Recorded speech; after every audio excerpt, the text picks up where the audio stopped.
April is Autism Awareness Month, and our next guests are shining a light on raising children on the spectrum. Kate Swenson, Cariello, and Adrian Wood are moms from different parts of the country who met on social media 6 years ago now, but they bonded over shared experiences raising their 3 sons who have autism. Kate is mom to 14-year-old Cooper, Carrie is mom to 20-year-old Jack, and Adrian is mom to 11-year-old Amos. Each has a very different autism diagnosis, but they share their journeys in motherhood and friendship in a brand new book. It's called Autism Out Loud, Life with a Child on the Spectrum from Diagnosis to Young Adulthood. Kate Swenson, Cariello, and Adrian Wood, good morning to all 3 of you. I can't believe a book like this didn't already exist because it feels so important and so necessary. Kate, I'll start with you because this, from the outside, seems like an unlikely friendship, different parts of the country, different backgrounds. How did it come together?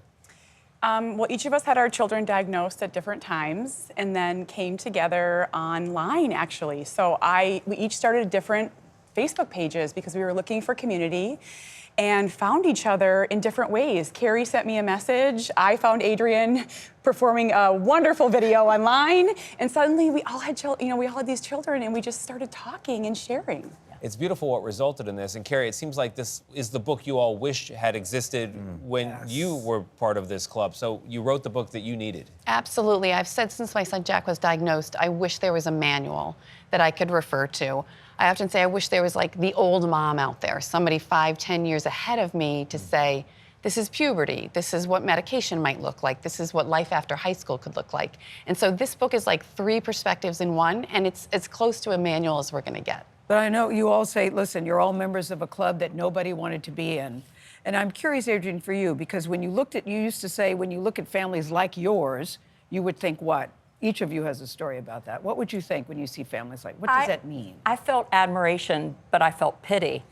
And then when it became my family, I thought, this is kind of awesome. It's hard and different, but different's not bad. It's just different. Kate? I was really afraid of autism growing up. And so I had this 3-year-old, and I was told that he would most likely never talk. He would never make a friend. He would never ride a bike. And when I would see autistic adults, I was like, that can't be our story. And then he grew up, and I realized this is great too. And suddenly I've immersed myself in that world. But it's also very hard. You all write in the book that the ages between 4 and 8 are the hardest. Why is that? For me, I think I always longed for a crystal ball to know what the future was. And yet my mind always stopped around teenage, like adolescence. I never thought further than that.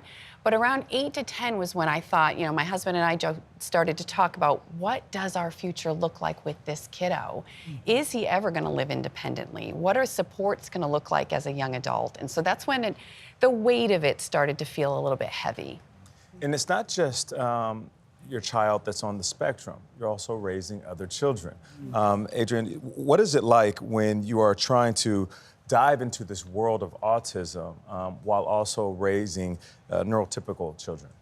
We're an autism family. Autism affects everything we do, but I have these amazing 3 children that I think, boy, these humans are gonna make the world better because they know what it's like to live an unexpected life and to see the joy. I remember when Amos ate with a spoon for the first time. He was about 4. That's a big deal. My oldest son, Thomas, started crying. He was 10. There's a certain sensitivity that they are raised with. Yeah, you just are counting every wonderful blip of joy. Well, you 3 are making the world better, and I think a lot of people actually want to make the world better in the way they portray autism in shows, in movies, on social media.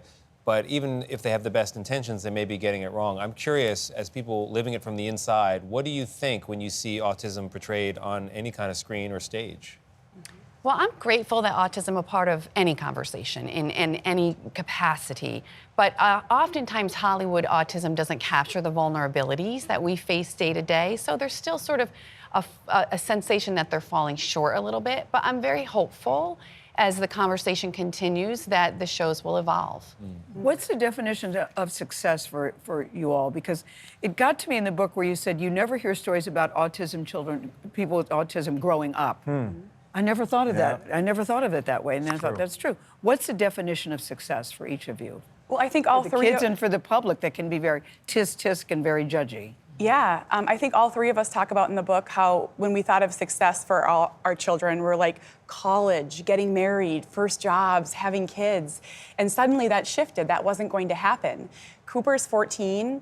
He has 2 best friends now. He can ride a trike. He plays Miracle League Baseball, mostly for the donuts, but he still bats twice. Yeah. And he's happy and he's thriving. And so we just have to adjust that lens. What's your message to the public, though, who's watching? Like someone who's getting the diagnosis maybe today. You said you get that diagnosis and your world is rocked and forever changed. Things are going to be okay. 30 seconds, yeah. You're going to be okay. You're going to have a good life, and it's going to have a lot of joy. And you can do this. You can do hard things. Well, the manual now exists to help those Yeah. families. We hope so. Very well make it all done. work. Very well Ladies, thank you very much. Kate, Carrie, Adrian, we really appreciate you being here. Brandy in Makeup, who's responsible for all this, she said it's a great book already. She's going to take my copy home. Autism Out Loud. It's Thank on you. sale now.